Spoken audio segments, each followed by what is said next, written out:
everyone, to the third episode of our Spire, the City Must Fall actual play entitled The Lament of Ash and Stone. In our last episode, our rebels found the lair of the serial killer known as the Swan. And after a bit of back and forth with him and his cultists, Scriv set the whole lair on fire. Our gutter cleric's mind was shattered and is now hearing the pleas of all various little small guys in his head, and he's incapacitated. He's in no shape to deal with anything. Our Azurite priest also is mentally not there. His mind was also shattered, and he is reliving nightmares of his whole finances crashing again and again and again. And our idol, Josette, who was right by the Swan, attempted to shank him, yet she was not successful, and was struck by the Swan with an artifact, and her whole left side is turning into porcelain and cracking. And in the midst of this, they were in the lair of the Swan, and Scriv set fire to the lair and dragged them all out. And this is where we are starting tonight. So on the scene, our Vermissian sage wasn't here at this time, but through communication, through different pneumonic tubes, and also through the different spy networks of the ministry, word was gotten to him that they were going to be on this particular neighborhood in Spire. And so where we're picking up right now is the fire is still roaring, and a crowd is building up around the building. And about 5 or 6 drow in heavy uniforms that are almost tubular, and it's basically wrapped cloths, rolls of cloth wrapped all around them, which is basically an asbestos type of cloth, are coming in to fight the fire. They are the fire guard. The fire guard of Spire do not just put out physical fires. They are also set up to put out fires that are set supernaturally, because there is cults of the dark amber god of arson. So they're coming in. They have cracked some of the sewer pipes, and so some of this very, very stanky water is being utilized to put out the fire in the abode of the Swan. And also, at this time, the guards are showing up. The guards are doing a little crowd control, because now people are gathering around where the fire is taking place. And at this moment, the guards are hyper-focusing on Scriv and the 3 bodies at his feet. And they have just caught your eye. The Vermissian sage is within the crowd on the outside. Can I see the Vermissian sage? You cannot see the Vermissian sage because the person at this moment who has locked your eyes appears to be the lieutenant of the guards. So he's staring you down. He hasn't said anything yet, but in all the midst of the chaos and everything, it's not hyper focused, and then he notices that you are there with one woman who is down. He doesn't necessarily see that she's cracking porcelain, but he sees two other guys that are near you, kind of like either holding their head and railing. And so he focuses his eyes on you, and then you see him whisper to a couple of the other guards.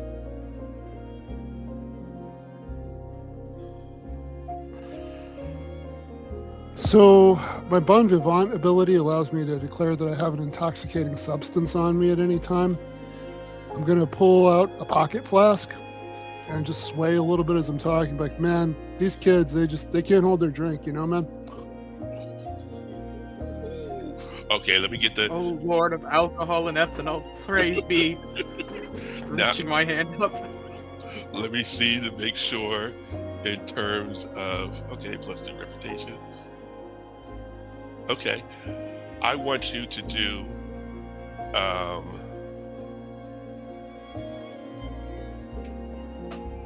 want you to do a compel, a roll compel, and then also, since we're also here, so it'll be 2d10.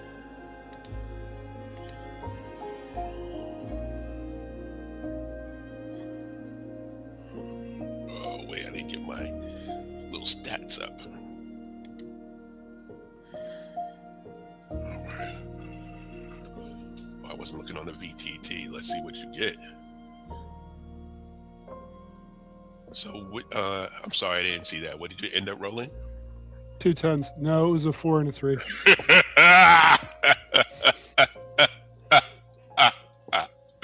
Okay.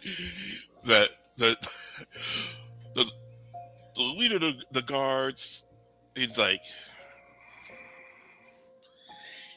doesn't look like he really believes you, but it's still a lot of confusion going on in terms of the firefighters. The fire guards are kind of moving in between, so they are kind of like the wall between you and the guards. And he really doesn't believe you, and then you hear a call from the edge of the crowd. And he's like, Scriv! What's up? Who's there? And you look up and you see your cousin. Oh, hey. Hey, how you doing? What you doing out here this time of night? Scriv's still putting on an act of being drunk. Okay. Then the guards kind of like, notice that. And then they're working a little more on crowd control. The lieutenant still kind of has his eyes on you, but they are really, really focused on crowd control, keeping this crowd out. She is at the edge of the crowd. All right. The Vermisian Sage is within earshot of her, and he can triangulate basically between her, you, and him at this point. All right. I'm trying to just urge my companions in the direction of my cousin. Okay, they're stumbling. The gutter cleric definitely looks like he's been in the gutter. The Azurite is a little more polished, only because he's an Azurite priest, so he has the trappings and everything. Josette is the one who was pretty much jacked up, though. I know how to act drunk, and I am in pain. She's in a pain. I think I'm actually gonna pass her the flask just for the painkiller effect thank of you. it. Okay. And as you guys are kind of moving toward your cousin, you see all the guards, including the lieutenant, sharply turn to the right. To the right, what you see an Alfir,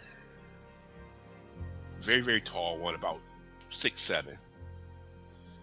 Even though they're 6'7", they are hunching over.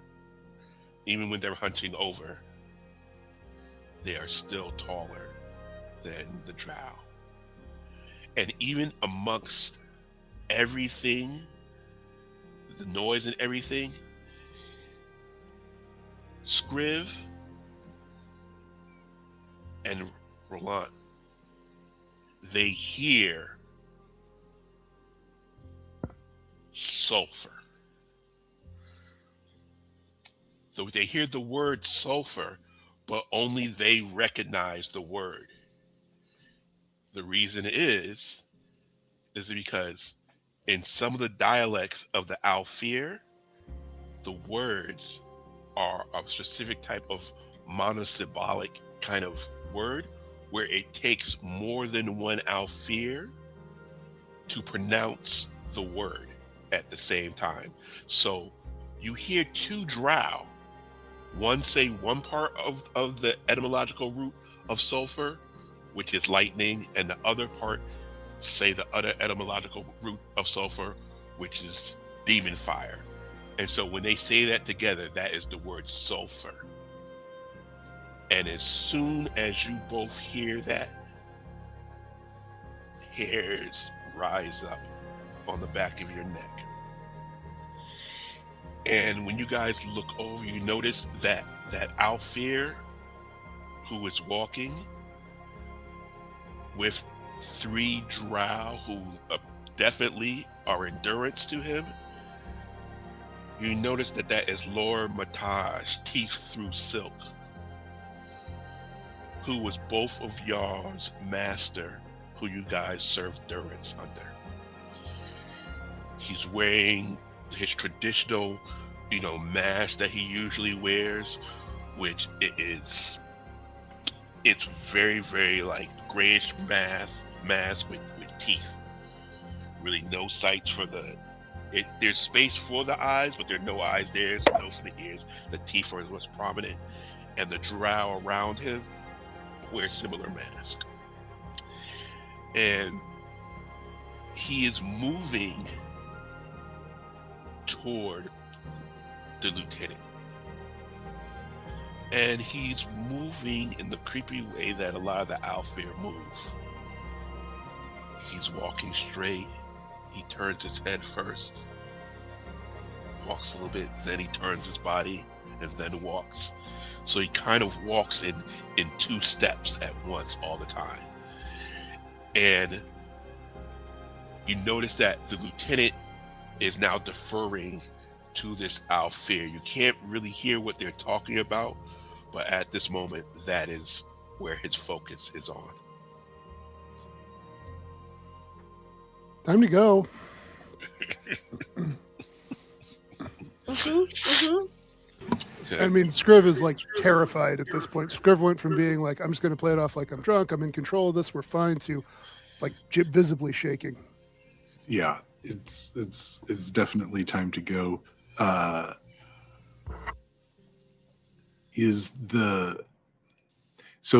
Real quick, because of obsessive researcher, I'm supposed to pick a knack. I'm not really sure. I was just going to throw it out that because one of them is deceive to impersonate a named person.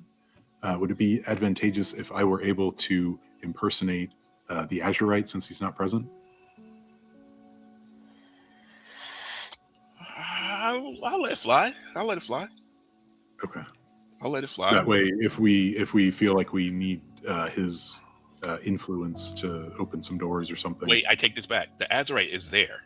He is here. The Azurite is here. Okay. Right now. Okay. I want to decide that knack real quick because yes. because right now it would be really awesome if my knack was for perception to hear whispered conversations through a crowd, but right. Well, think on that real quick. Yeah. The other thing that's happening at this moment is that your cousin is definitely she's yelling a little bit. She's yelling a little bit, saying how, she also works for the Chronicle, but she doesn't work as a reporter or anything. She works in the printing press, in the inks, down those areas. And she says that they sent me to find you because you were working on some story. This is also a reminder to everyone here that all of your bonds outside of your personal bonds with each other, none of them know that you belong to the ministry.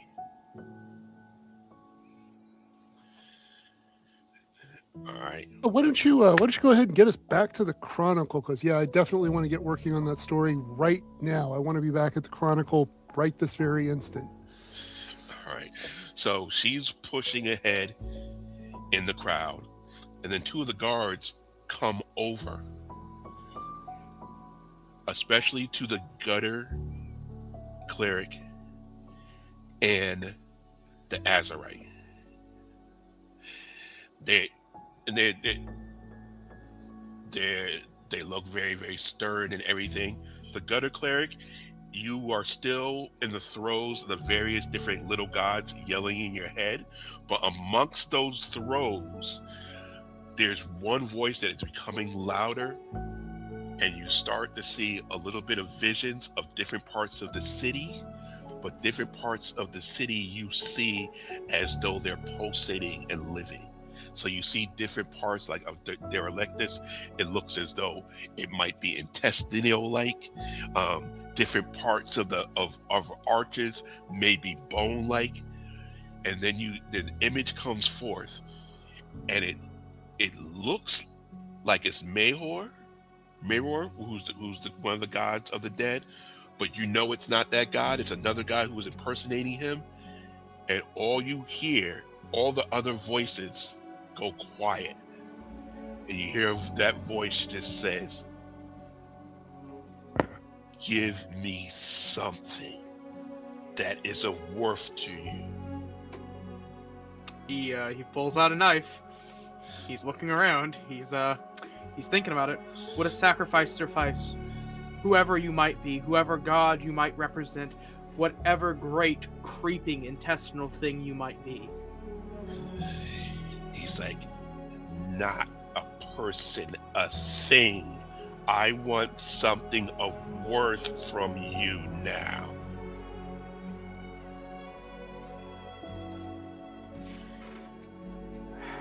Gosh,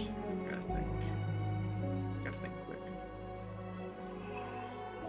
The guards are coming a little closer, and they start to notice you. And something that you may not know is that guns are illegal in Spire. Might I give up my knife? Oh great God. Please let me give up my knife. It's that it's like the knife is worthless. As am I. And he says, "Offer me your gun now."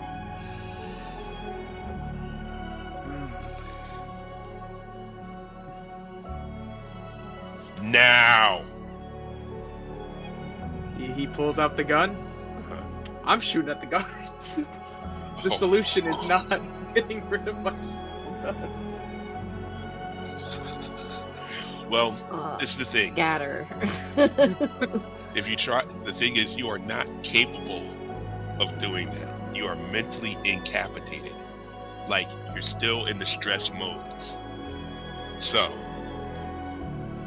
All right. you can pull it out, but you ain't going to be able to do no shooting. Are we seeing him do this? You're seeing him you're seeing him act a fool. Yeah, I'm trying to take that gun away. Okay. Do a roll of, do you have fight? No. I do. You have fight. Yeah, no, it's going to be on the Inksmith though. Ah, fair. Let's see what other things would help with that in terms of your abilities. Pursue, resist, sneak, steal. I have compel. That's it. Compel, that's it. Okay, yeah, you ain't talking to him. You're just doing the move. You're just doing the move. Yeah. All right, it's gonna be 1d10. Ooh. 7. All right. You wrestle the gun from him. Okay, you wrestle the gun from him. The guards are now moving in closer because now they've seen the gun. I'm going to toss the gun to the guards. Like, oh my God, a gun! All right, they grab. They definitely just like, oh, grab it up. Scriv's eyes staring off like, into space, and not they- knowing, or not Scriv, Jebideux, not knowing what just happened. His hands are empty. I'm Yeah, grabbing the sides of my head and rocking. Now the voices are still going. Now all the voices are still back in your head, incapacitated. So at this point, the guards have surrounded you guys, and the lieutenant is still talking with the Alfir. All right, with Laura Montage. But so these guards have surrounded y'all. They've now determined that you guys have some kind of connection to this, and there is the second in command under the lieutenant, who you hear him speaking, to the rest of them, and he's kind of just like making these decisions, and he's like, throw these two, and he's pointing to the Azurite and the gutter cleric. He's like, we gotta throw them in the clink. Basically, they gotta whatever is they're dealing with. They're gonna have to get just like sleep it off or whatever, because they're gonna need to be questioned. At that point, one, there is an Azurite in the crowd who makes a petition to the guards to take away the Azurite. Says because he's afflicted with divine psychosis, so they know what to do, and they basically make this petition with the guards that they're going to see him through this, divine psychosis, and that he will still be under their care and available for questioning later. Don't Azurites all hate each other? If there's money involved, Oh yeah. It's Roland is going to step out of the crowd and approach the second in command and sort of like, I have information to share, and like, I want to be seen by the Alfir, right? Or in their line of sight potentially, but like not actually look at them, but approach the second in command and tell him that these two. He starts trying to explain the situation, that these two are like insane right now. They have lost their mind because of some. He starts like bullshitting some occult stuff and saying it a little bit louder, so that potentially the Alfir is within earshot. Just talking in a way that he would be familiar with about occult, like, because we're here and we're actually chasing. We're on the trail of this killer that I think that you guys are looking for. Also, that's why they were doing that. But I break character for a sec. I did decide that I want my knack to be. We're in the silver quarter. My knack is for pursuing people in the silver quarter. okay. So that we can try to chase after him. Like I think that's why the ministry sent me here to like help chase him down. So, Okay. So now I'm trying to convince the guard, second in command, that like, we're trying to chase him. You're trying to chase him. These guys got occulted, some powerful occult. They'll be fine, but we can, as the Azurites are trying, but they can come with us. We can take care of the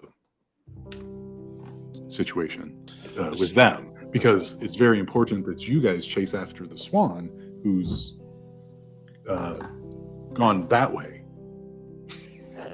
That way. that's the way he was going. You guys should go get him. The second in command calmly listens to you,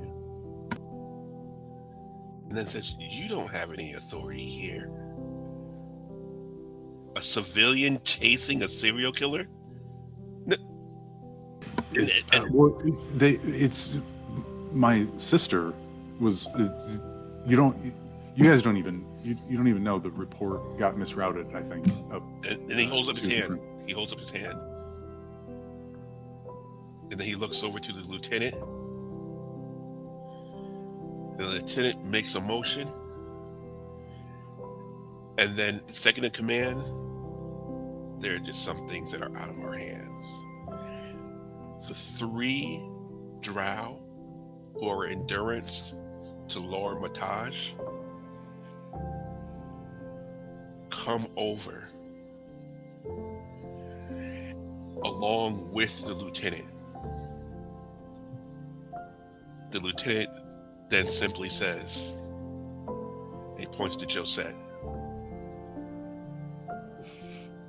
He said, she will be going with Lord Matage, teeth through silk. He is and the lieutenant is using all these lofty, overt praising of Lord Matage. He probably just met him right then, but he's still going through all of these loquacious things. He's like, he has let us know that the stench of sulfur and this occult residue is something that is in his purview of his research.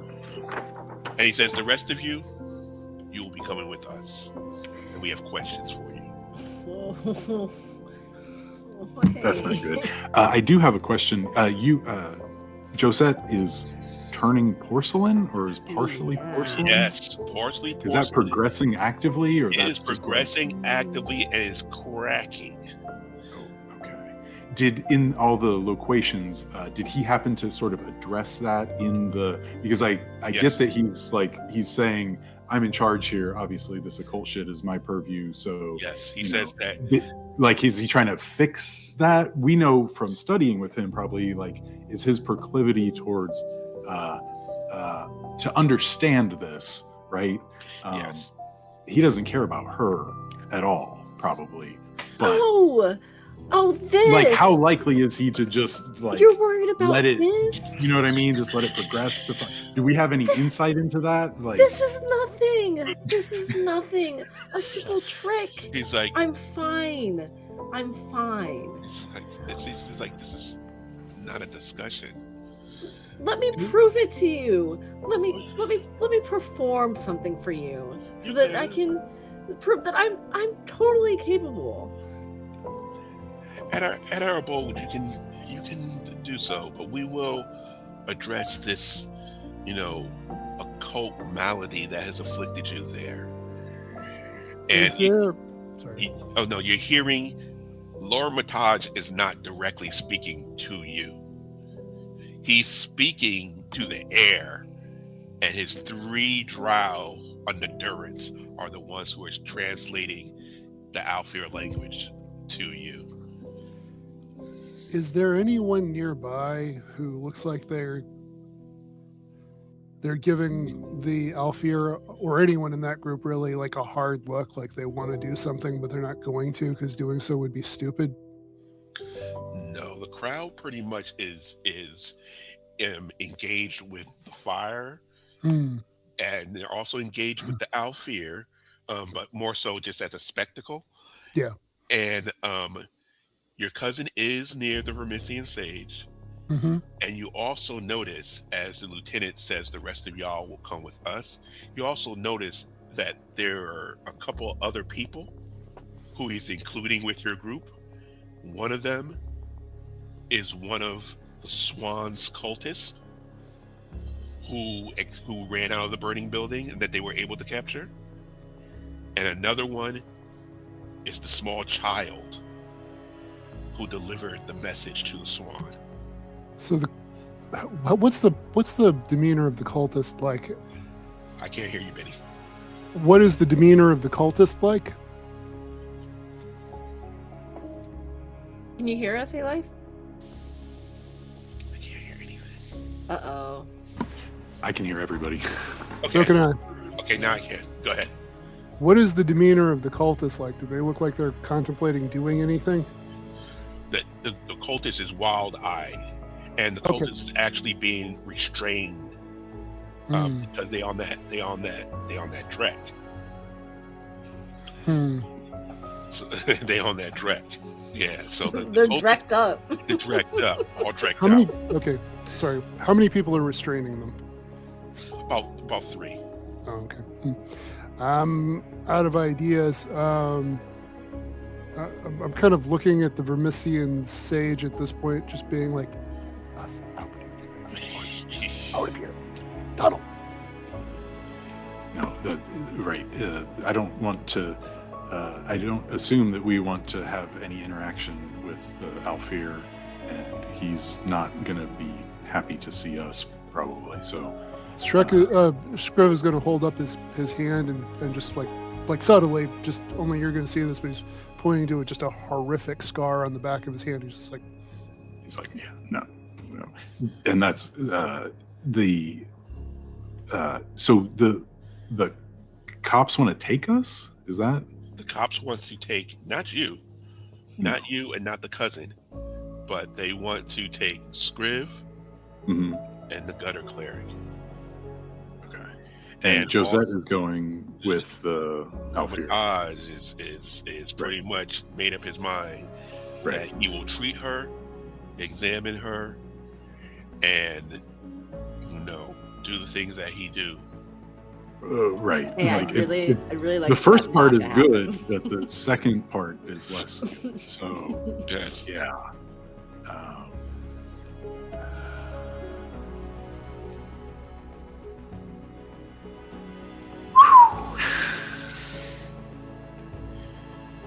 know I put you in a pickle.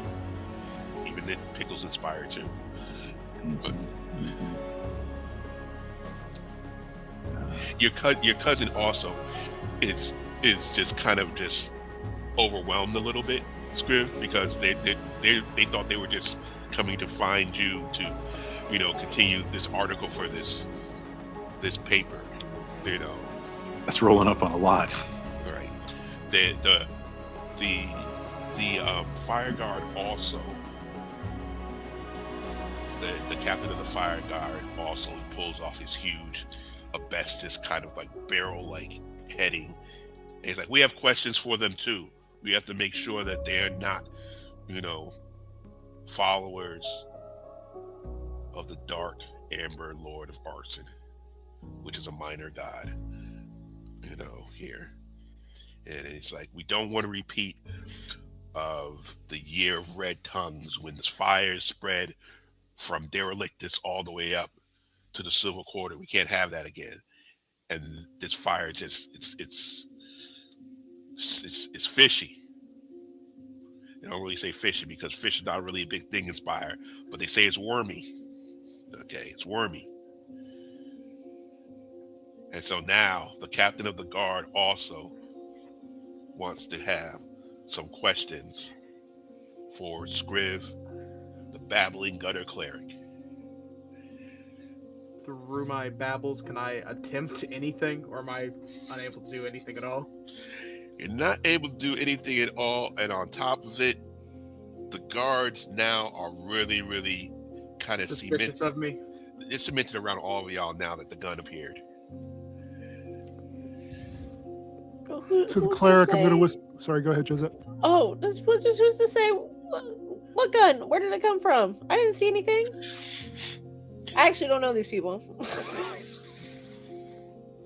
At this point, the 3 drow and Lormitage, basically the 3 drow speak to the lieutenant, and he basically gives them,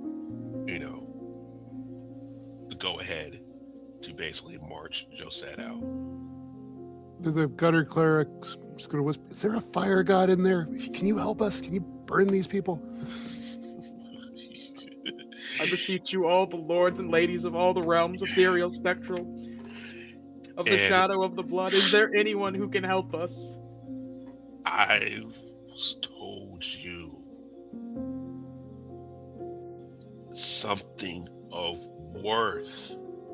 I have nothing of worth anymore. And he I said, am pitiless. and then his voice goes down like to almost like a simmer, and it says, "You threw it away."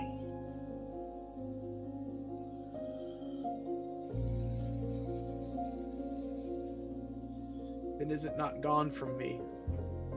Is it not sacrificed? I put up no fight for it. No true fight, anyway. I am going to allow you to roll. Occult compel? Yes. I'm going to allow you to roll. Yeah, you have compel, you have a cult. Yep. No, I'm going to use occult religion. It does the same thing, same mechanic though. So yeah, you're going to roll 3 d10s. All right. Oh, that's a macro. Where's the D? Where's my dice at? If you roll 3 ones, I'm going to laugh then cry. That would be really sad. I'm not gonna lie.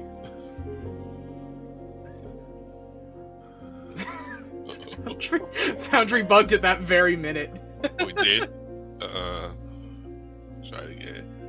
Yeah, it did. Right whenever I tried that, it said reload the page. 5, 5, 6. It's still not great. It's still not great. It's not great. It's not great. All right. So this is what I'm going to allow at this moment, though. So 6 is still success. All right.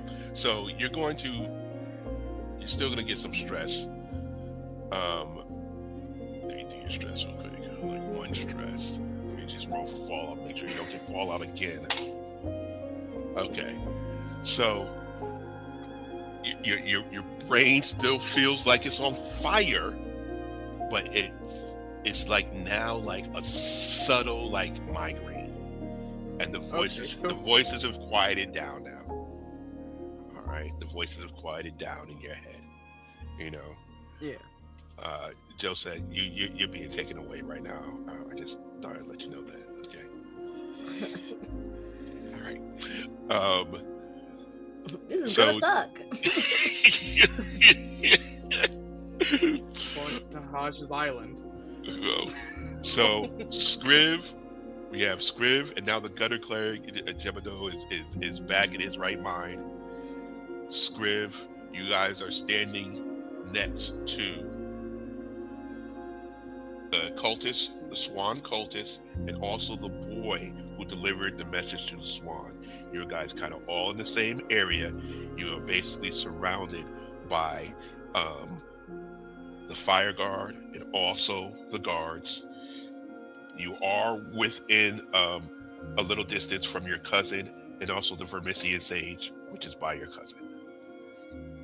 And your cousin just looks hella confused. It's like it's a lot of moving parts happening right now, and she just looks hella confused.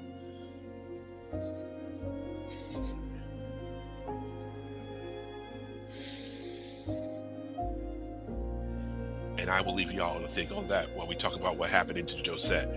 Josette, you are being brought to a very opulent building, which looks on one hand like it is kind of artsy-fartsy, but then you start to notice that a lot of the art items are actually like surgery items. And when you enter and go down this corridor, there is definitely a room which has various different tables, but at the same time, various different lounge couches. There are also little fleshling homunculi, about 6 or 7 running around the room. They're about the size of Yeah, they're under a foot. They're about a foot. Okay, and they look to be hodgepodge pieces of various different body parts and also race parts. So there's some that looks like they have like grafted together like gnolls, gutterkin, you know, they look weird and look pretty disgusting. And they're making a lot of squeaky noises. L'Armitage is ignoring them. Okay, he's ignoring them. And he directs the drow, you know, as your malady is spreading, he directs them to lay you on one of these sprawling like lounge couches. Mm-hmm. And then they leave the room, and L'Armitage is there. He ignores you for a while, and then he does his, you know, 2-section turns where he has to turn his head, then turn his body, then turn his head and turn his body. And he simply looks at you and says, I can help you. And he says Really? it in Drow. He doesn't even speak in Alfir. He speaks in Drow. This is mostly cosmetic, okay? Let me put on a little dance for you. Prove that I'm physically totally fine. I can.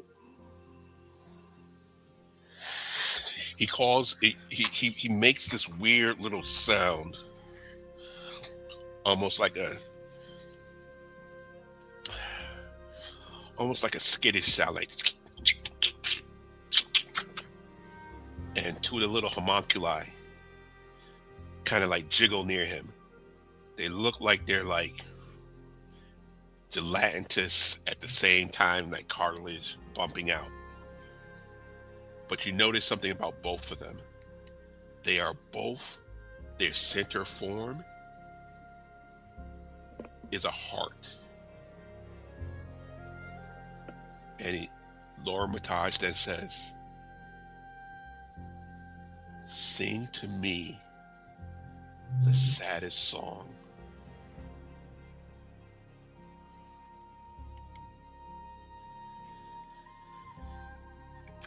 Sure. Yeah, absolutely. Whatever I gotta roll for that, Josette will sing and perform the saddest song she can think of and do her best to like dance to it physically, but not in a way that where she knows she's going to injure herself, you know, just to prove that she's physically fine and really try to impress him. That be like compel or something. Okay, yes, this will be. Okay. This will be. Ooh, let's go back here. This will actually be compel. No. We're going to use.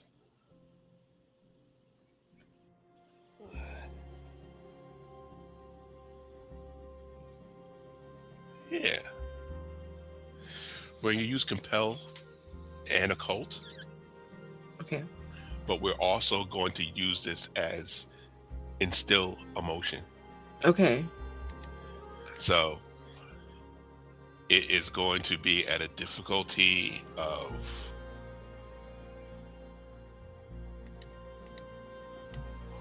-1 die. So 2 die.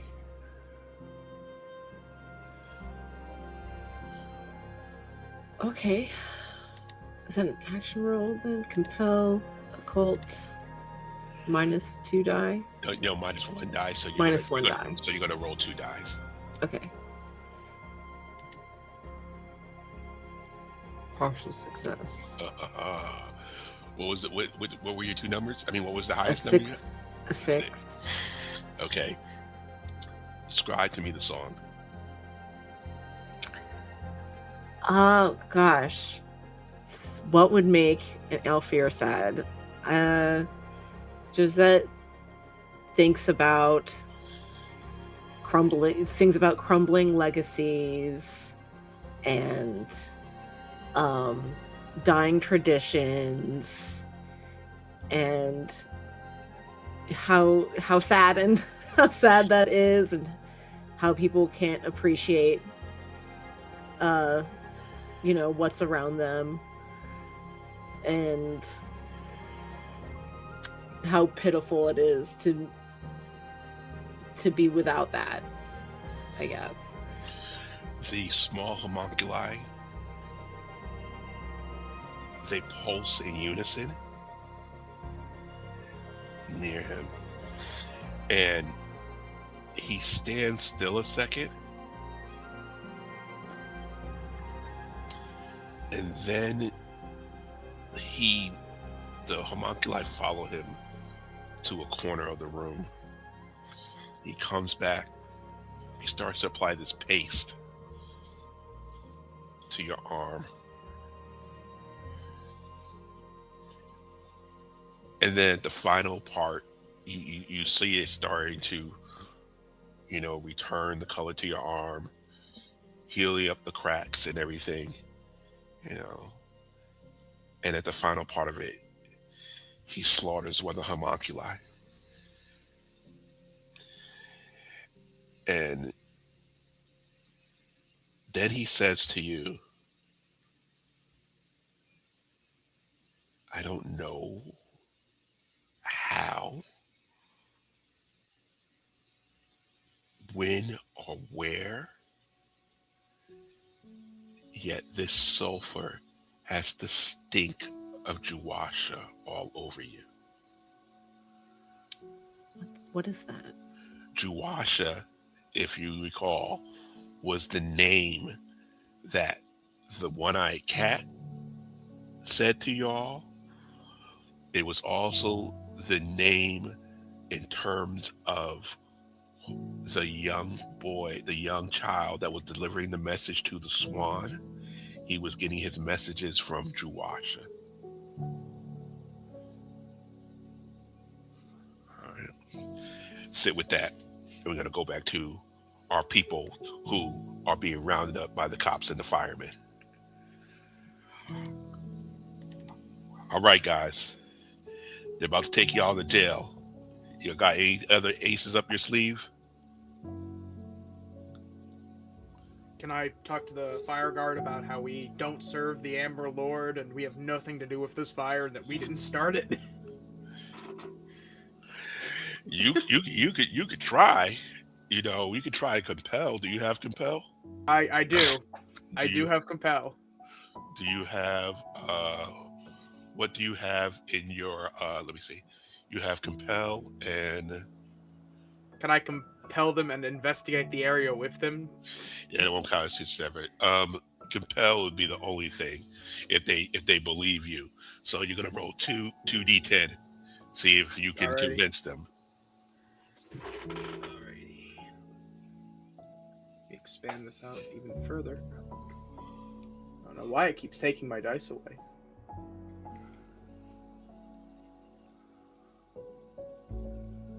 What the heck, Foundry? I don't know why it's doing this every time.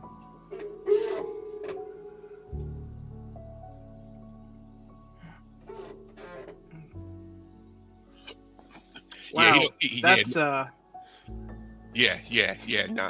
Nah, it's not happening. Yeah, nothing I said matters. It's not happening. Not only is it not happening, you're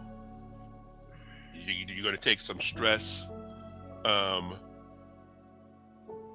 stress. How much do I? To the shadow, actually. That's what you're going to take stress to. Becomes even more suspicious of you now. And so, how much stress did I take? You took 3 in shadow. All right. Don't mind him, Fire Marshal. He's drunk and kind of stupid. So here's what actually happened. And Scriv is actually just going to come clean and be like, yeah, look, we got stuck in the serial killer's house. The only way I could think of to get out was start setting fires, and now here we are. Sorry. You You know what? We're going to try compel with that too. Even though it's the truth, we're going to try compel with that. You know, that's actually good though. Hey, I actually have that skill. Awesome. Yeah, you do. And wait, let's see if you got something else down there that would low society occult. I will allow low society also. Okay, so 2. Yeah, so 2. No, 3 actually. 3.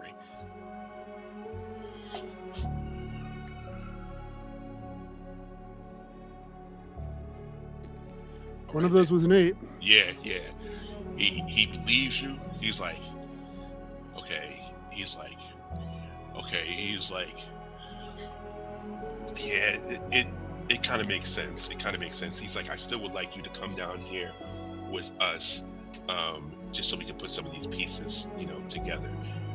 This is not like an official arrest or anything. Roland kind of steps in there and starts like, I want to use investigate and academia to basically start explaining to him like what he's like. See, you can see here because the fire started over here and the way that this burned, and he's like trying to give him all these like technical answers for what he's like. And see, you don't need these guys. They don't have anything to tell you. Basically, it's all the building is going to tell you everything you need as far as the arson investigation goes. And it's trying to like convince him that they're like focus on that. It was going to give you the answers that you want. Taking these guys is a waste of your time. They're not listening to you because you guys are in the crowd, and so there's like the line in the crowd. Yeah. Like over here. Yeah. The ones that are around them say like, just this like come to the headquarters. Let's just put some of these pieces together. And then we can let you go from there. Okay, better them than the guards, or definitely better than the all fear. So. Yeah. So the guards now. Your cousin and Roland can follow y'all to the guard station. The guards basically have you in the same kind of you in the same area with the child and the cultist, and they're doing some paperwork. Roland and your cousin are basically in the waiting area outside of the guard station. So you guys are basically alone with the cultist and with the child, outside of the earshot of the guards.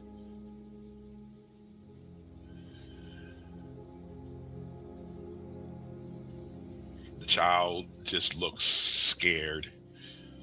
The cultist is kind of looking pissed off at you guys, but you guys are all basically alone outside of the earshot of the guards.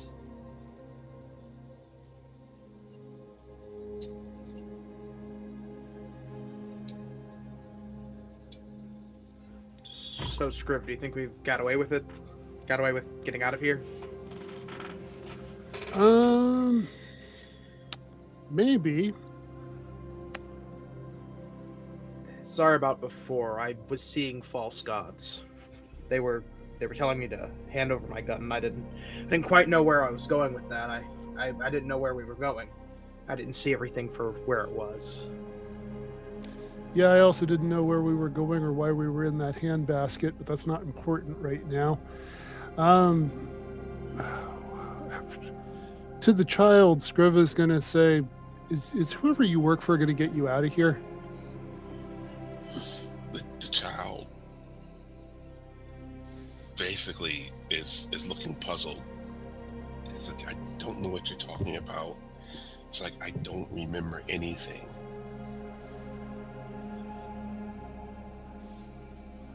Is the cultist still restrained? The cultist is restrained, but he is just physically restrained. There are no people restraining him anymore. He's just like in tied up super shinobi type of ropes and everything. And he's over kind of like in the corner. Is he still under the effect of the Drek, or is that worn Now off? he's come down a little bit off the track, but he's just an asshole at this point.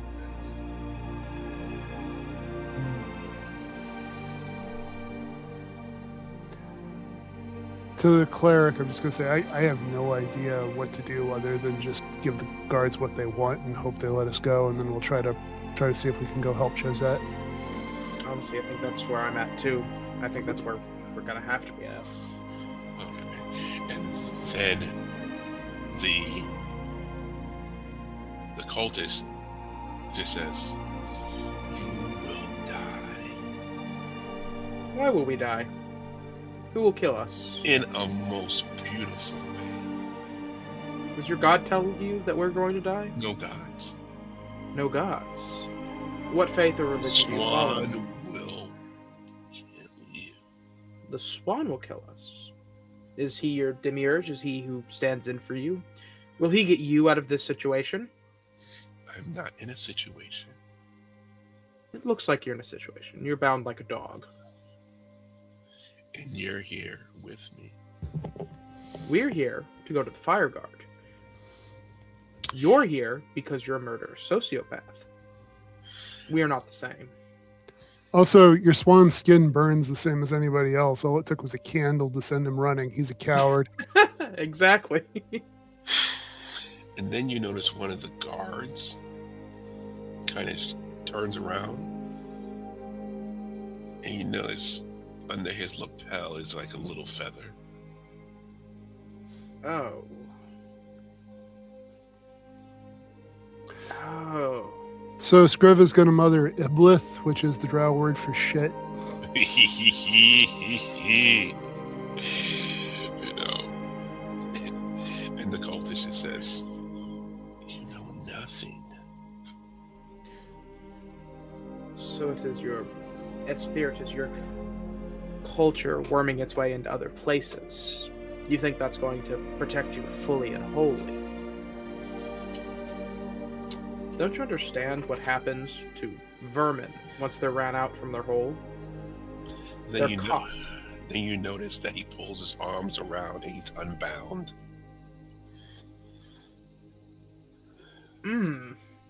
Must be popular at children's parties. Yeah, a clown like him. And then he reaches into his boot. Oh God, no, not more. And pulls out a knife. I think I need to shank this man. I think I need to shank this man. Do we still have our weapons? I still have my knife. I don't have my You gun. still have your weapons. They didn't take your weapons from you. I'm going to scream he's got a gun and stab him. I don't know how else would be a good way to do this. You gonna attack him? Go ahead, attack him. Let me know. Yeah. All right, let's go. That's two dice. Goes one for fight and one for having dice to roll. That's Dude, miserable every Dude. time. dude, Every time, dude. man. Yeah.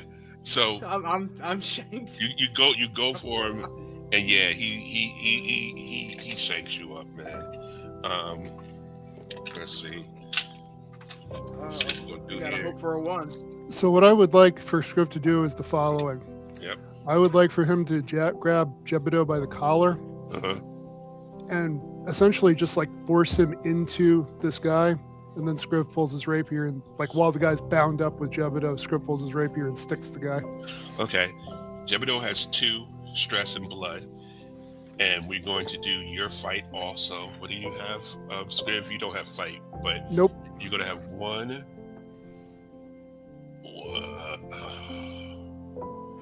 Yeah, it's gonna depend on that one roll. You got 1 die. Awesome. Make it good. Make it good.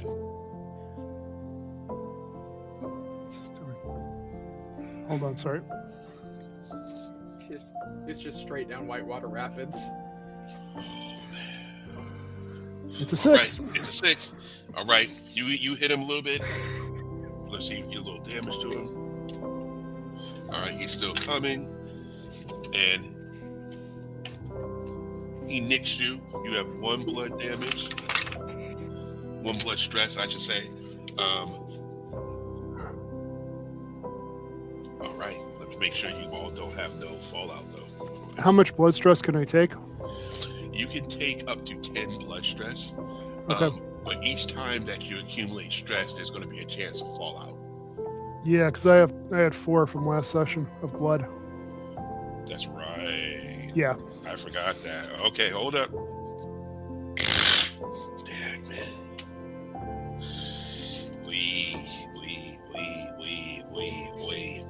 Yeah, you got to fall out. Let's see. Let me find my medium fallout for my Inksmith. I designed all these. I designed custom fallout for each class. Mortician. Inksmith. That's great. I'm missing. Wonderful, in fact.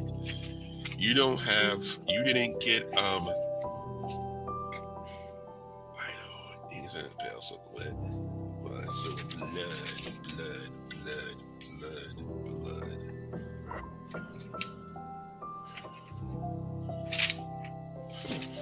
Hold on a second. Blood stress. All right, so your skin right now, he cut deep. He cut deep in your arm, and it's your sword arm. All right, so you can't use your rapier for right now. Josette, flip back to you real quick. Lord Mattage gave you that information, and then he's like, "You're free to go." He's like, "I've learned everything I wanted to learn." Okay. And he just lets you go free. And the drow, one of the drows says to you, he's like, he found out something else about you that he's not telling you right now. We don't know what it is. I'm gathering that. But we know him. And then it's like, go back to your friends. Because they've also noticed that the Inksmith and the Vermisian Sage used to be bound to L'Armitage. So they know how he is. So go back to your friends. Okay, if you find out anything more, I have a runner, and I'm going to describe Wheezy to them. Okay. All right. Back in the shenanigans that's happening. So now the cultist has taken a couple of hits. Scriv's arm is jacked up. We have our gutter cleric got nicked up, but he's okay. At this point now, the whole guards now know that there's rumbles happening in this particular area. They've all moved in. They're separating parties, and everything. And then you hear one of the guards like, "Oh, he had a knife." And Scriv notices that the guard that had the little feather under his lapel, he noticed what everybody else didn't notice is that he pushed the knife into the cultist and made it look like the cultist pushed the knife in there, and he's like separating everything. They're being hyper sensitive around the child. And then you hear some information come through the pike about the child. And it appears that this child's parents are residents in New Heaven.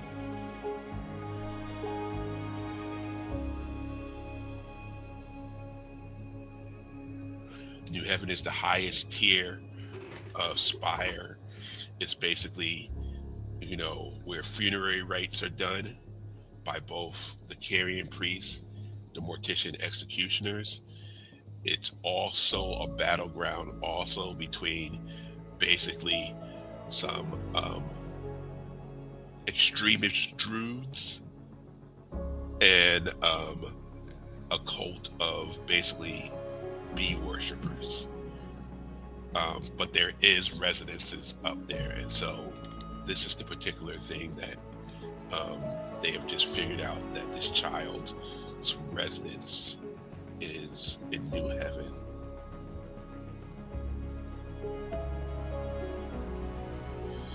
And they're cleaning up everything. They don't blame Scriv and the Gutter Cleric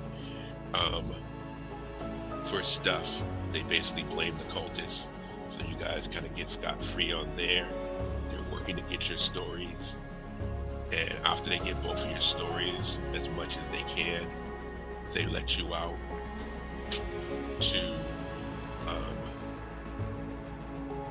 meet up with your cousin and also Roland. And at that moment, when you're meeting all of them, Josette is coming right down the street. As soon as Scriv sees Josette, he's going to, out of game, you don't have to let this happen if you don't want to, but he's running up like he wants to give her a hug, and it's not what this is like he legitimately thought he would never see you again, and he's just overwhelmed with emotion. So whether you want to accept it or just like, okay, but that's what he's sweet. doing. I'm okay. How are you? How did they let you? These two, I understand how they let them out, but how did you? Did you escape? No. He healed me and let me go. I look at Scriv just completely like disbelief, like just, that's not. I mean, that doesn't. I don't know. They That play doesn't quid like pro that quo. doesn't track with his. I'm behaviors not that we know at all. totally- But like, we're very happy to see you. What did he ask? Did they? I'm not totally familiar with this particular Aelfir. Mhm. However, Certainly. it certainly seems that maybe some of us here are. Oh, certainly. He is a. Scriv is going to hold up his hand Harsh and show. instructor? Scriv is going to. Can you hear me? Yes. Okay. Scriv is going to hold up his hand and he's going to show this awful scar on the back of his hand, and he's going to say, whenever we were derelict in our duties, or whenever he said we were, he would paint designs with acid on the back of our hand.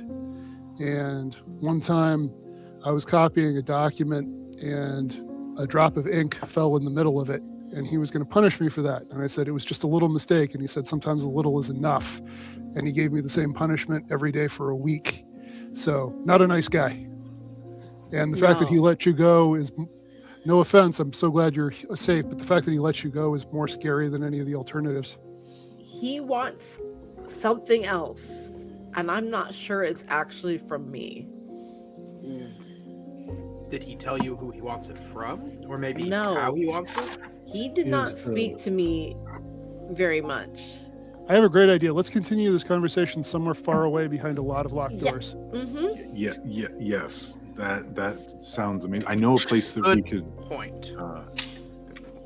go if you want. Off the street now. Yeah. All right, I'll give y'all that. What kind of place do you want to go to? To the nearest defunct train station. Okay. All right. We can go there.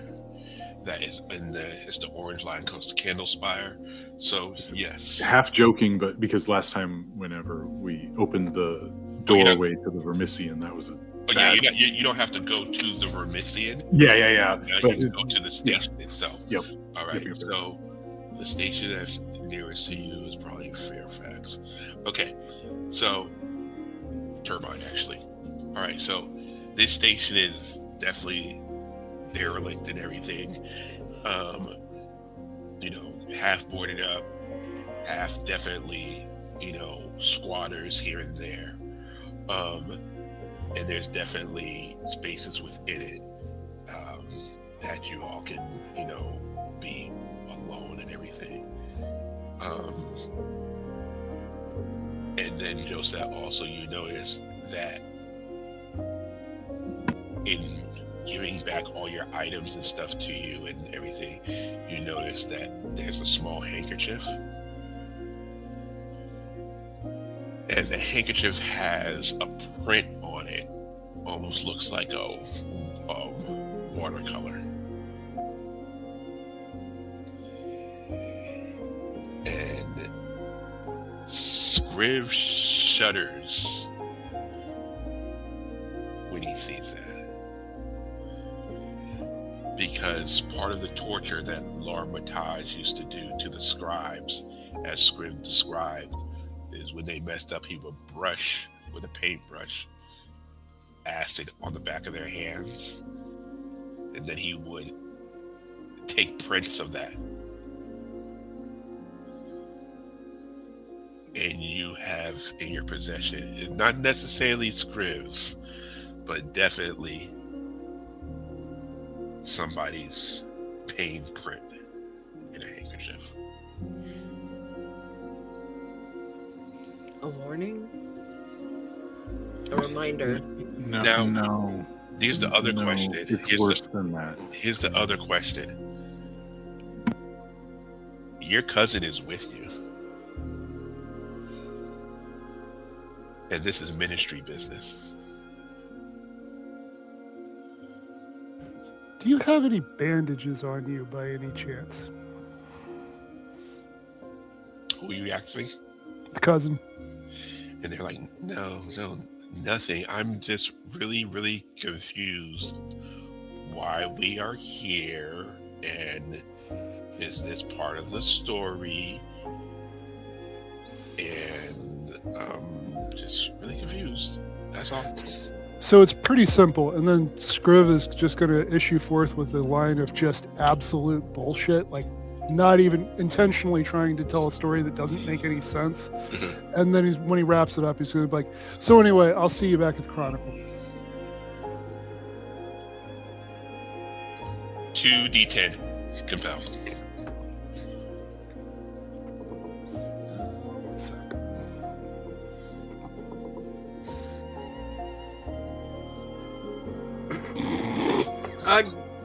Man, it's gonna happen to all of us this night. Everyone's gonna have a time like this. Nice. Your cousin looks very attentive at you, and then she says, "Yeah, that's goat shit. I will leave, but this is all goat shit. And she starts walking away, then turns back.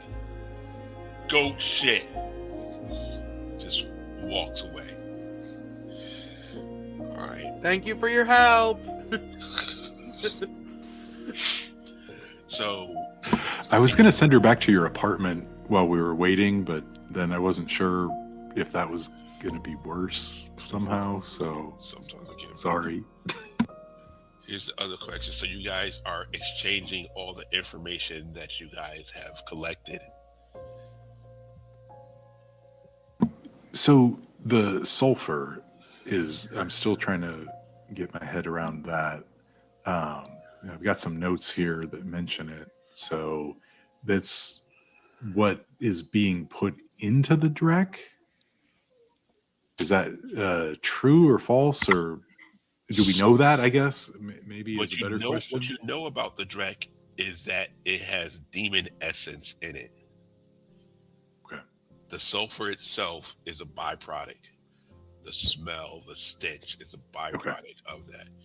You also know that that particular child delivered this message to the Swan, who was doing a lot of the killing in the Perch.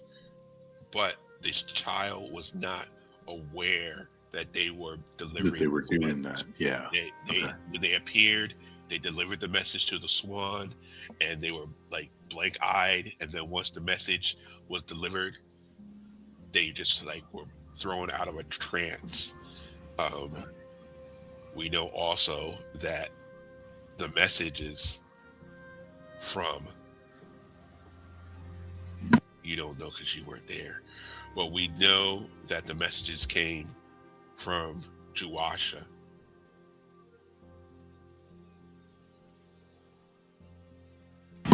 That's not the child's name. No. The messenger is just the delivered the message, but it was written by somebody else Juwasha called as well. Juwasha. Was that Drow maiden earlier, or like the Drow lady? I can't remember off the top of my head. That was the person that the child said, and the swan said that the message was delivered from.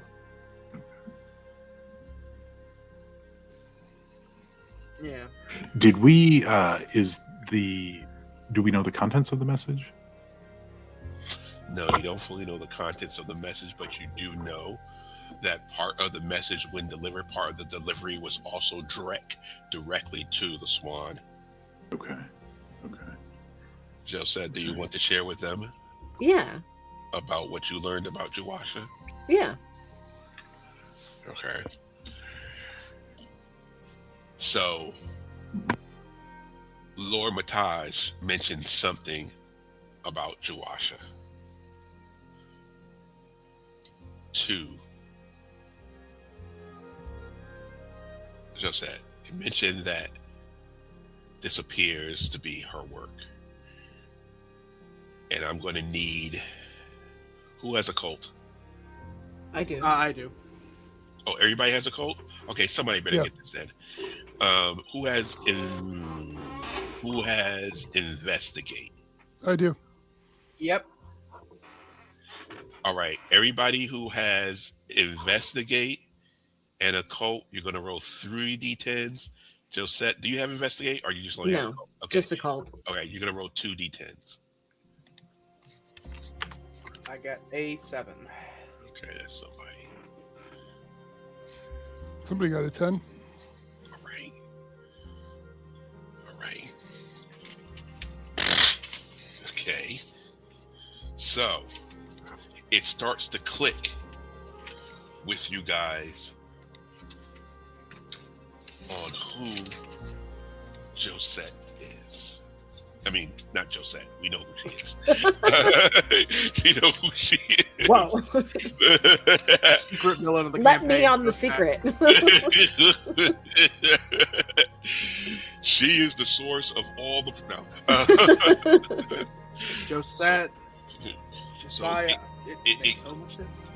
it clicks. It's like, wait, you guys weren't thinking of it at first. It's like, you guys put the pieces together, separate parts. You're like, Juwasha Rhyme cracks beneath. All right, she's one of the greatest demonologists that Spire has ever seen. She is a professor within the University of Divine Magic in the fields of applied ether and theoretical mathematics. Now, what you may not know is that demonology, the theory, isn't illegal within Spire, but the practice of it is illegal within Spire. All right. And you guys know that she is, like I said, top tier demonologist. And what you also know is that she has a residence not only in Amaranth, but also in New Heaven. You guys have now collected the information. Juwasha has a residence in New Heaven. This child who was giving messages to the Swan to distribute Drek and also to do some of these killings. This messages was coming through children from Juwasha in New Heaven. You still don't know what the heck is with Drek. You just know that it's causing, all this confusion and um, everything else within the perch. And you also know that the Swan, even though some of his murders appeared to be random, that on some kind of level that there's some kind of system behind it. What that is, you do not know. But you do know that Yuash is in New Heaven.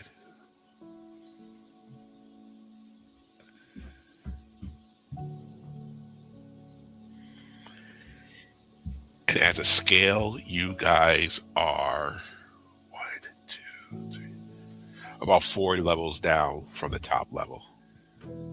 40? About 4 levels. Oh, 4.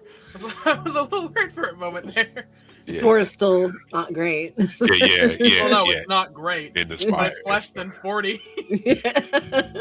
Now, New Heaven, as I mentioned before, it's a place where a lot of the funerary rites take place. And also, there's a lot of conflict that happens in New Heaven because the Carrion Priest and the Mortician Executioners, both worship funerary gods, are at odds with each other. They're basically at a holy war. There is basically feral druids, a cult of feral druids, and also a cult of that, basically a hive mind that worships bees. They are fighting each other, and it's on the rooftop, which isn't the best place for elves in general.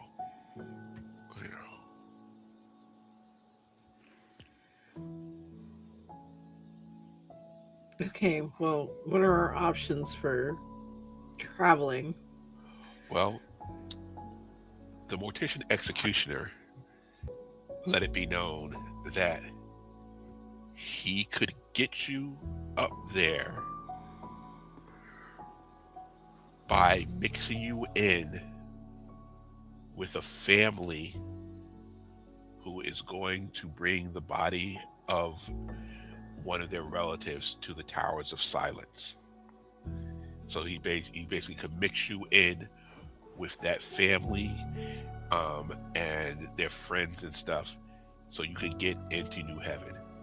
It's like, but it will cost you moolah, because to pay all the different tolls and to grease certain palms to get you past certain gates. So everybody, you're going to have to roll a d6, and that's the amount of silver stress that you will have.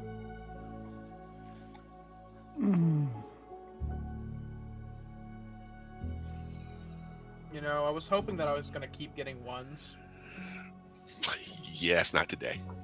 Who got the 1? I did. Okay, so Scriv has 1 stress in silver. I mean, I got a press Yeah, pass, so I it's get still discounts, stress. All right. What did I find this highly heretical. Josette, what did you get? I got a 4. Oh, I so have it doesn't even 3 count. silver no? Yeah, wait, you have 3 silver resistance? Yeah. Yeah, so you're like at 1 in stress. You're just like, okay, you basically just paid for like a fast food burger or something. All right. Jebideux, what did you get in stress? I rolled a 4. Oh, I rolled man. 1 and 10 silver stress. All right, you roll 4. 4 I'm is broke. 4 is stress. And then Roland, what did you roll in stress? I rolled 1, and I have 1 resistance. Oh, so you good. They didn't even notice. Let me roll So for everybody I'm else to good. make sure that no one. Okay, none. I had on my Foundry character sheet, there's 2 stress, 2 mind stress from the first session. Is that still I don't think so. active, or would that have been cleared? No, that's that's clear. gone. Yeah, That's done. yeah. What would you get mind stress from? Okay, yeah, I remember now. Yeah, no, you guys good. No one has fallout from silver, so you guys are okay right now. So you made it to the top. All right. No one's thinking about Tarnished Tuesday right now. Nobody, you guys are doing all right, for right now. So Have we rested before we start this journey? you tell me. You guys want to rest before you start this journey? given the Yeah, fact that that was. Yeah, I'm bleeding from a wound in my arm, so I feel like I got to do something about that. 100%. Yeah. All right, so let me go with each person. So Scriv, because you're pretty much the one who got beat up the most. In terms of damage right now, you got stress. Josette's fighting off psychological damage. No, you definitely are.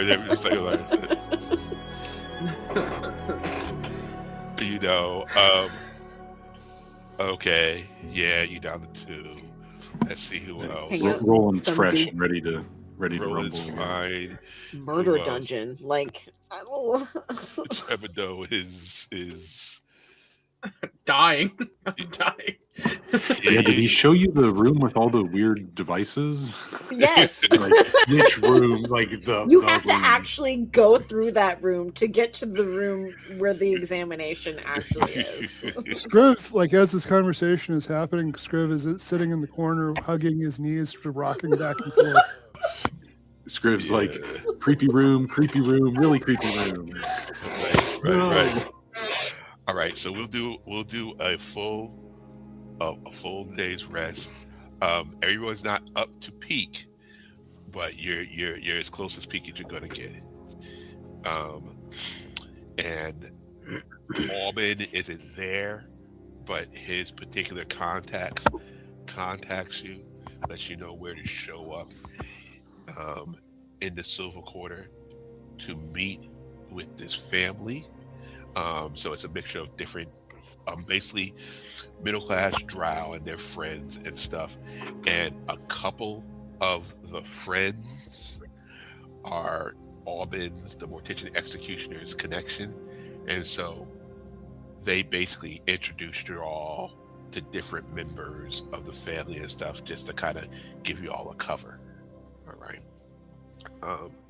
You guys are utilizing some of the lifts once again that go between the different levels, and you finally get out there, literally like a day and a half journey in these lifts.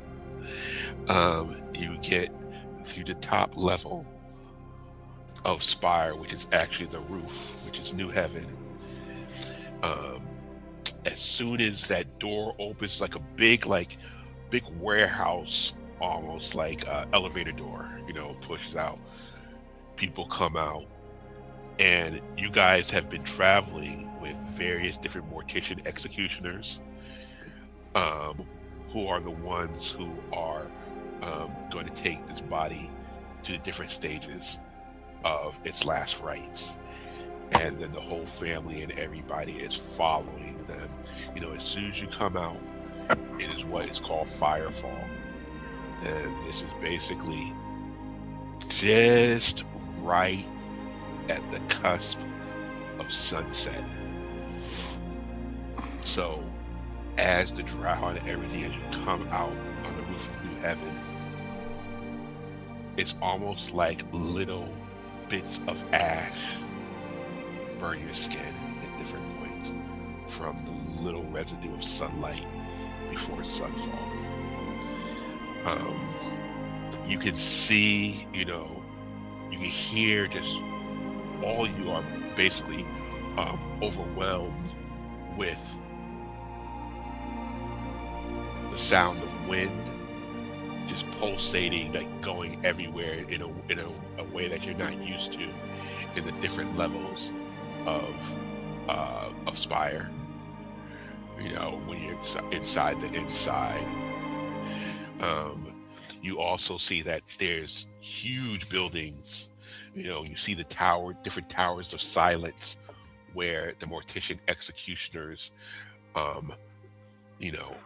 leave the bodies to have their flesh and everything eaten by vultures and everything. These towers of silence are literally the size of skyscrapers, to a point that you think that some of them continue just almost endlessly into the sky. You hear also even though it's very kind of busy where you guys are, because this is a part where people are getting off of, the lift in order for funerary rites, you still notice that there is an extreme, like, almost wilderness quality to New Heaven.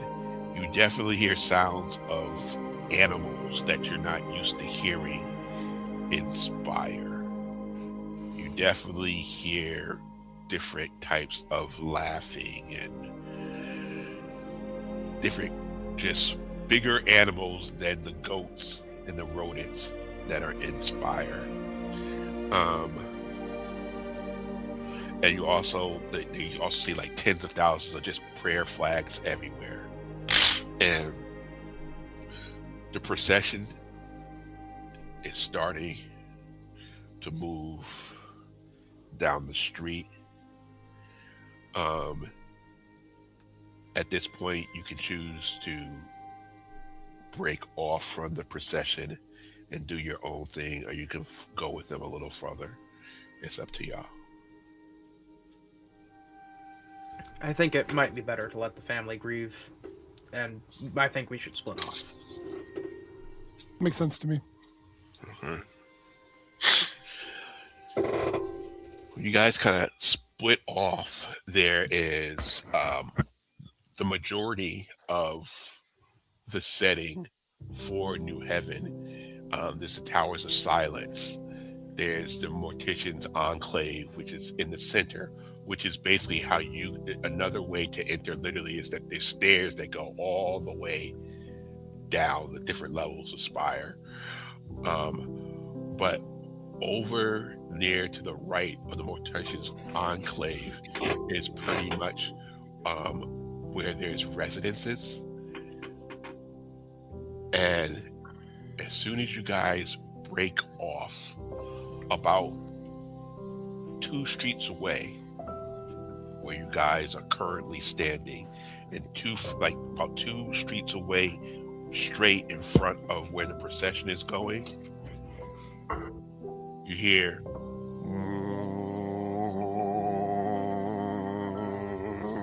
and the sound is building greater coming from down in that direction. And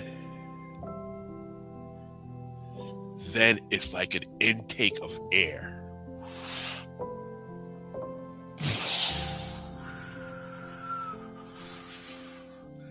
And then just this huge, some type of explosion, and dust clouds and everything is flowing down your way. The dust is the particulates are so strong that they do little micro abrasions against your skin and everything. Flags falling down. There are some people running away that you can start to see that are running away from this big explosion. But some of them that you see as they start to reach you, you see some of them have tore out their eyes. Do you think we should check that out or find cover? Find cover. You guys are cowering, covering, and there's still more people coming down, definitely injured. And then at this point also, you notice that the guards of this level, they're kind of nicknamed the ice boxes because they're really, really cold and callous. They wear these skin-tight black suits that cover them from head to toe, except for their eyes and mouths, and a thick sand yellow uniform over it. And you also notice that beneath it, their bodies are like sewn up in various different ways from countless morticians' operations on them to make them more resistant to cold, sunlight, and the other predators and stuff of New Heaven. And their insignia is a radiant sun. All right, their gear is old fashioned, but it's built to last, and they, like I said, they call the ice boxes because they have a reputation just of being cold hearted. And you see some of these guards are like they're rushing out and they're picking up some of the people, and you overhear what some of these people are saying. Some of them are saying it's like the stone of the building, it melted like wax, and then it's like, and the glass is turning to gas. And then you also notice like there's like these black tentacles from the epicenter that appear to be tentacles, but then they are dissolving into like a muddy sludge. And you hear one of the guards who runs past you,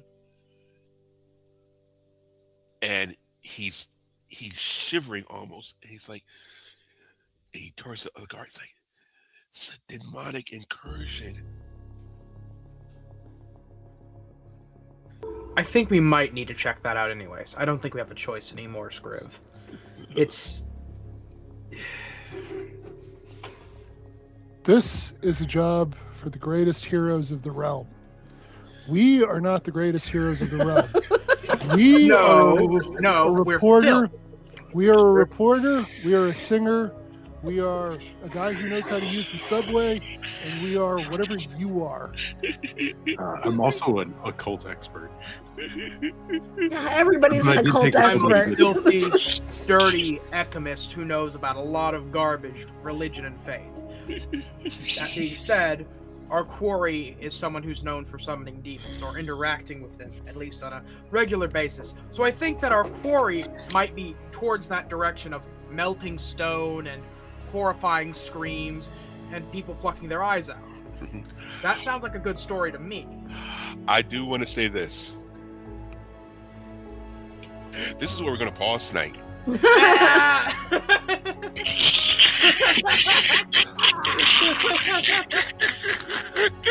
like the biggest that could be made. This is where we're on to pause tonight. That's a good beat to hold on. Now, come with us to the next episode where we find out, are they the heroes of the realm? Are they average Joe Schmo? Stay tuned next week. Came in to find out.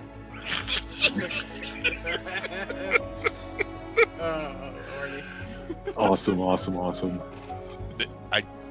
I do want to do this though. This is not official. I'll have Aaron cut this out. Everybody pretty much has reached a beat. So before the next episode, y'all will have access to another low advance. I am also going to send you, there's the low advances that are in the main book, but there's also another book that has additional low advances, and I'm going to send y'all that. So choose another low advance, and you're going to go into that a little more steeled into our next time. Also, just so we're clear, the whole coward thing that I was just doing, that's just for show. When it comes time, yeah, we're obviously going to go deal with the thing. No, it needs to be however. Listen, sometimes you have to play the coward to win. Yeah, no, I get that. In this, 120%, because if you go toe-to-toe every time, you'll die. Yeah, Like, no, we established that at session 1 pretty much. You lose. Yeah. You lose out. We could have fought like 3 house drow and a bunch of firefighters and city guards. It was Yeah. it's amazing. Yeah, I mean, that's a normal D&D 5e encounter, easy encounter, right? For breakfast. Yeah, but then you end up with last time you had This isn't 5e and this isn't easy. Josette. I need to- It's I need like, to know how much stress was recovered, or if all of it was recovered, by the way. No, because not, I don't want to fight one of those I do not know. guys, let alone. you're good. You're good on your blood stress and everything. Jebideux, except everybody still has all of their silver stress. Mhm. Besides the people who just didn't get any, but everybody Oh. pretty much is gonna be up to par for next time.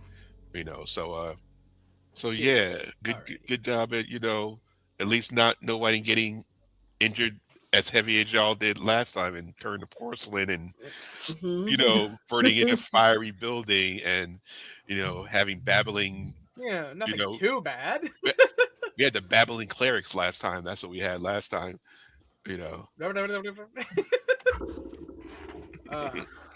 All right, y'all. I haven't got to play a good cleric in a long time. So I will, in the room, we'll set the next session. I will send you the information for for additional low advances because everybody's going to get a low advance, and yeah, I hope y'all survive. That's all. Hopefully. Great session, y'all. Yeah, y'all. Yeah. All right, Yeah, y'all. good time. Good to All see right, you yeah. all. Night. All right. Yes. Right. All right. Night, everybody. Good night. Right.